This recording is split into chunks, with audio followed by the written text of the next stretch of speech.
What's up, y'all? It's your girl Destiny Love, and I just wanted to just come back on YouTube and just drop some gems real quick. So this topic is, why do we attract toxic people and how to stay FNF? Shout out to GloRilla for having her hit song F Boy Free. That song is a hit because a lot of women want to feel that way. The way she just word everything, the energy in that video, she's so lit. So I'm happy for that, and I'm happy for her. So shout out to GloRilla. Also, what's happening right now, there's a new moon happening tonight for all my spiritual hoes out there. I'm a very spiritual hoe. So it's a new moon happening. There's a shift happening. So I'm also excited about that. Make sure you get your manifestations out in the open, and you are ready to receive abundance. Now, we are going to speak on why do we attract toxic people, okay? We attract toxic people because we are toxic, period. We attract toxic people because we are toxic too. You ever heard of the law of attraction? You are what you attract.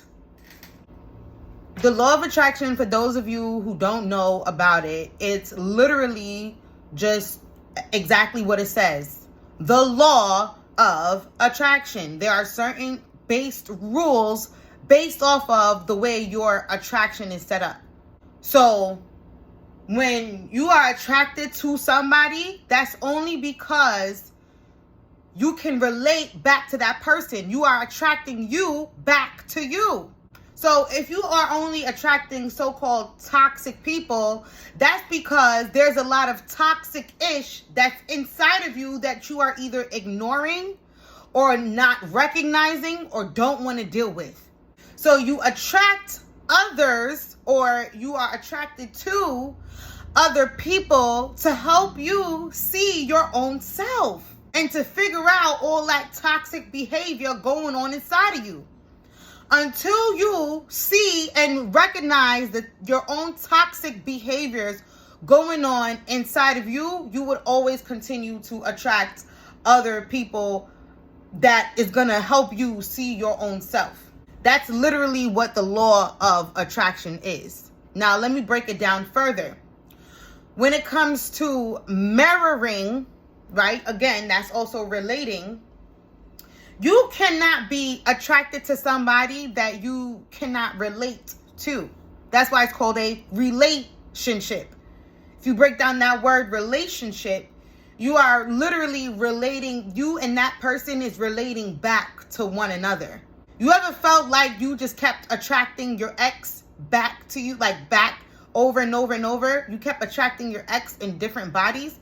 It's because there's a specific lesson in that attraction that you have yet to learn.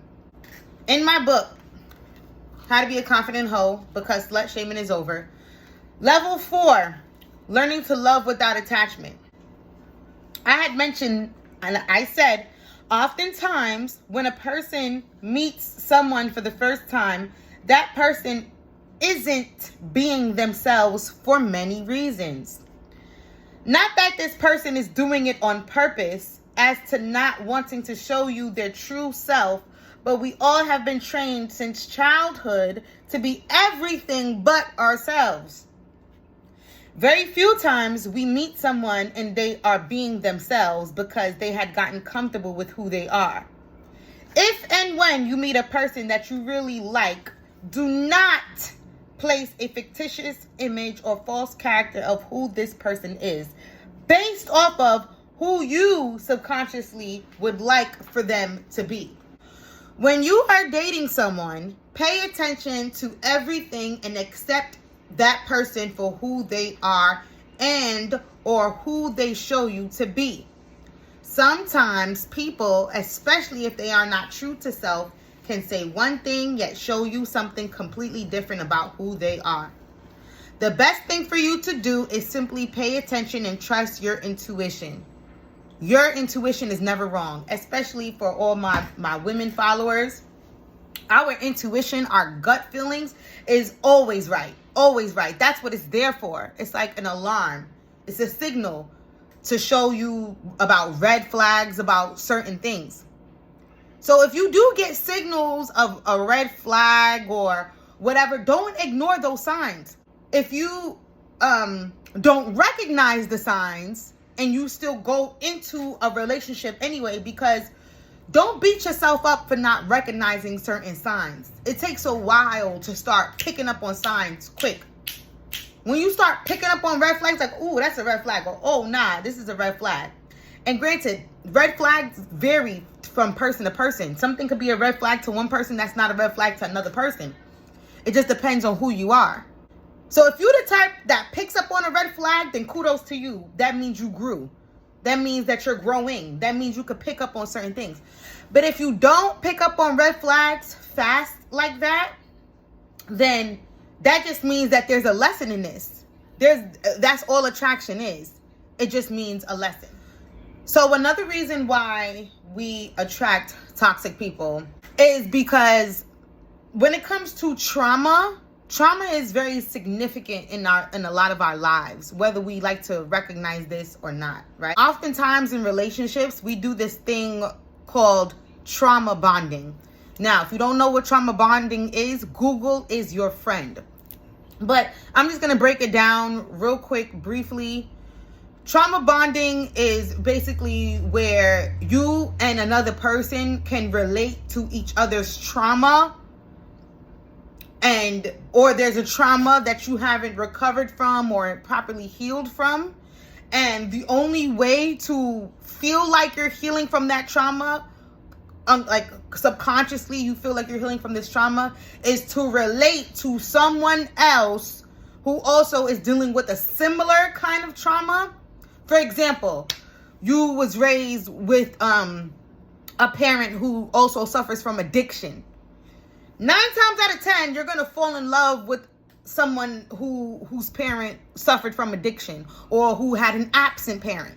Because a lot of the times, we might think like, oh, just because our parent is physically there, that means that they're mentally there too. No, they're not. Sometimes a parent can be physically there and then not mentally there because of their own trauma that they're dealing with, abuse that they've dealt with, drugs that they're dealing with, addiction that they're dealing with. So that doesn't mean that they're really there.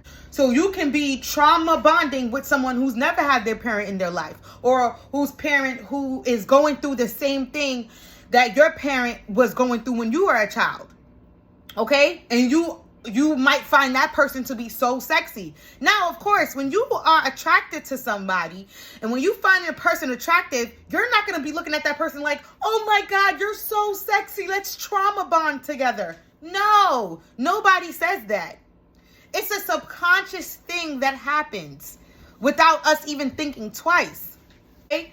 You are literally trauma bonding with that person, and that's just human nature, okay? To trauma bond with somebody, because ultimately that's when you're used to something and that's all you know, it feels good to relate or to have somebody to relate to those same things of all that you know. Aside from trauma bonding, epigenetics is also a thing as to why we attract toxic people, because it's in our DNA, unfortunately. So we have to not be so hard on ourselves about the kind of people we attract and the kind of people we are attracted to. I know, for example, like for me, I know the kind of men that I attract. I attract the same kind of men over and over and over and over again.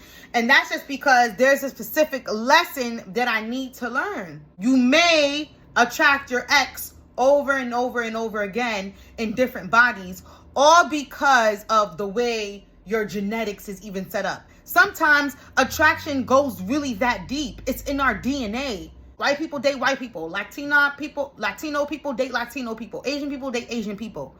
That's because you can relate. You guys have the same culture, same experiences. Those are just you relating back to that person. So not only is it that you can relate to that person, but it's just also in your DNA. You like what you are. And even though there are parts of yourself that you may not be so fond about or so excited about, that's going to be the same thing when you attract other people. When you're attracting these people back to you, of course, you're going to really, really love whatever good or great characteristics they have about them. But whatever bad characteristics they have about them, you're really, really not going to like. The same way how you feel about yourself. But guess what? It's going to keep happening over and over and over again. It's also so prominent because technically trauma and toxicity is also linked to sexuality.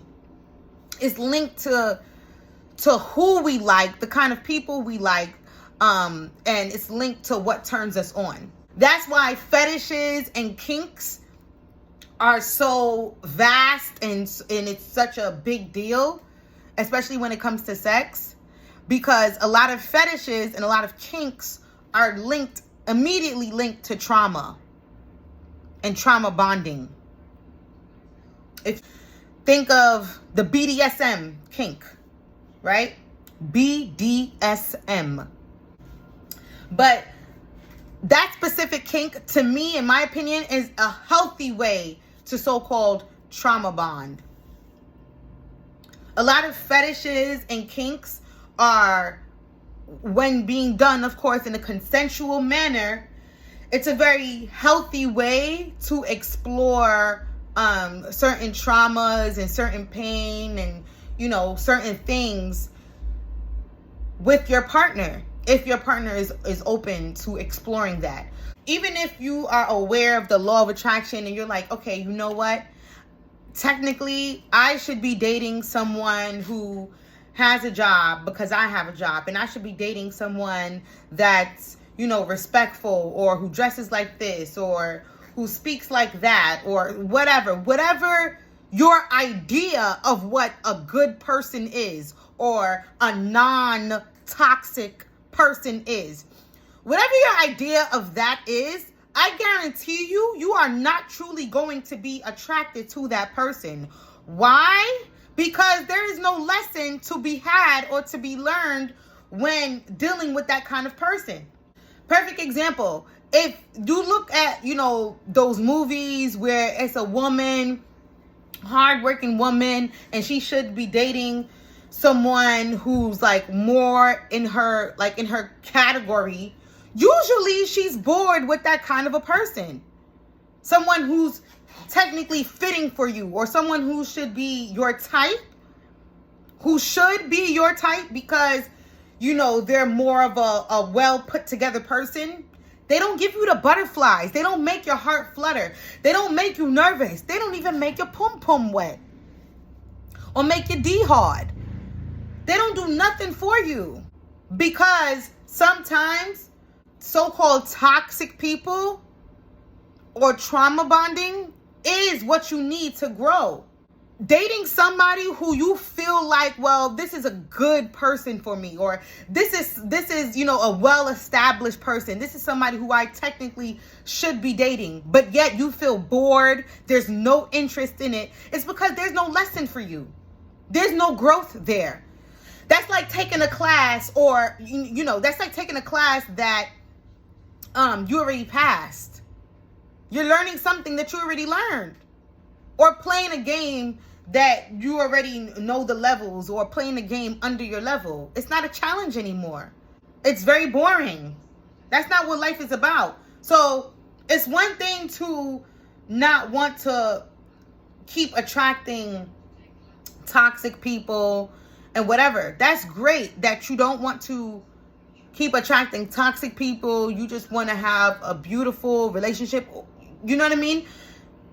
That's all fine and dandy, but don't only look at it as like all negative. All attraction is just a lesson that you are supposed to learn from that person, and a lesson that person is supposed to learn from you. That's it.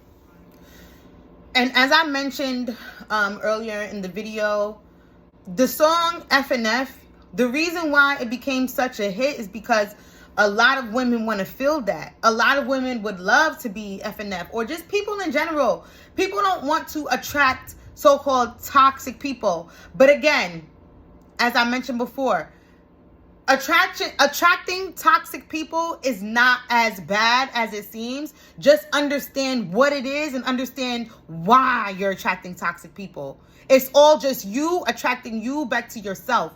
You want to grow. You want to learn about yourself. You want to uncover yourself. You want to explore yourself, open up yourself. You want to be all of these things, but at the same time, you're also conflicted. You're also conflicted due to fears. So fears will keep you conflicted. And I just want to stress that wanting to be FNF, fuck nigga free, and actually being that is two completely different things. So that's level one, wanting that. You got to want it first. If you don't want it, that's okay. You don't have to want that. You don't have to want this. You don't have to want to grow. You could keep attracting only toxic people and not understand why you're attracting them. That's fine. But if you want to feel that feeling of being free, of feeling free, then do the work. Understand what is trauma bonding. Understand the law of attraction. Why we attract who we attract. How our childhood and you know, even our relationship with our parents, or the lack thereof relationship with our parents, is the way we love in our relationships as adults. Loving yourself, and I know y'all hear this all the time, oh, love yourself, but it's like, how, right? Like, what is that? How do we love ourselves? It's the same way how we love other people. What's the first thing you do when you want to love somebody? Or you go out. You take them out. Do it with yourself. Go out with yourself. Take yourself out. Get to know yourself. Reintroduce yourself back to yourself. I know it's going to sound crazy, but you got to understand that self and the you that's honing this self is different selves. So the you that you see your own self with, sometimes we see ourselves with the lenses of other people. So you have to learn or relearn how to properly love yourself. If you never had parents, if you feel like your parents didn't love you, then parent yourself. As adults, it's your responsibility. When it comes to love, when it comes to your feelings, all of that is your responsibility. So I just want to stress how challenging self-love is. Don't let social media fool you like, oh yeah, self-love is just about, you know, getting your nails done and putting on makeup and getting a new hairstyle or buying new shoes. That's not all self-love is. Self-love requires a lot of discipline. That's what self-love is. It requires a lot of discipline. Meaning, not entertaining every single one body that you attract. Stop entertaining everyone that you attract. Because guess what? Once you understand that all attraction is a lesson. Do I need to learn this lesson? Do I want to learn this lesson? Do I have time and energy to even entertain this lesson? Be single. If you feel like, well, you know what? All of this is too much. If I only attract toxic mofos, and that's all I'm doing, like if I'm only attracting toxic people because I'm just a toxic mofo, then bitch, I just might as well be single. I just need to learn how to be single. That's it. Be single and enjoy it. Sometimes, you know, guys would especially do this to women. Women don't do this to men. For some reason, only women get poked fun at when it comes to being single. That's why you single. Was that supposed to be an insult? Okay, yeah, and thank you. Thank you. Like, yes, I'm single. And I'm loving every minute of it. Because I don't need to be in a relationship to show me what I need to work on about myself. And what this person needs to work on about themselves. No, I'm not ready for all of that right now. I'd rather be single. Be single and enjoy that. Figure out who you are for real. Because sometimes we have this idea and this perception of who we think we are that we don't even want to open up ourselves to who we really are or who we could become. At any time, you could change yourself. Voila. At any time, you could change yourself. Keep that in mind, okay? And another thing is, nobody's perfect. You're not perfect. They're not perfect. You will never find your Prince Charming. You watch too many Cinderella movies, too many Disney movies. And that's another thing. Disney effed our heads up. Especially black women. Disney effed our heads up. Thinking we gonna find Prince Charming. Marriage is not the answer. Okay? Being in a relationship is not the end all be all. I know you would love to go on vacations and, you know what I'm saying, take cute pictures with your boo for the gram and for social media and whatever. Sis, listen to me and listen to me well and listen to me careful. Love you. And it's not going to be easy. And recognize your flaws. That way, when you do get into a relationship, okay? When you do get into a relationship, you're not going to be so strung out on this person's flaws and what they doing wrong. Because guess what? Once you get to know yourself and you accept your flaws and you change what you don't like about yourself and be okay with what you don't want to change or whatever, you'll learn how to do that with other people too. And you'll also attract people that would also learn how to do that with you.